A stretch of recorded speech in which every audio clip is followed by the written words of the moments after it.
Sebuah drone serot optik dengan santai mengejar dan kemudian menabrak BMP-2 Angkatan Bersenjata Ukraina yang melarikan diri ke arah Krasnoarmeysk.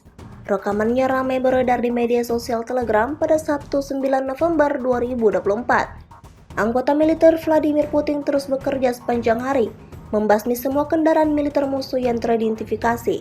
Seperti yang terlihat dalam rekaman, drone Rusia mengejar mangsanya dan menyerangnya secara brutal. Usaha target untuk berbalik arah berakhir sia-sia. Sementara itu, tank T-80BV yang terparkir turut terkena serangan drone Rusia.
Download Tribun X sekarang, menghadirkan lokal menjadi Indonesia.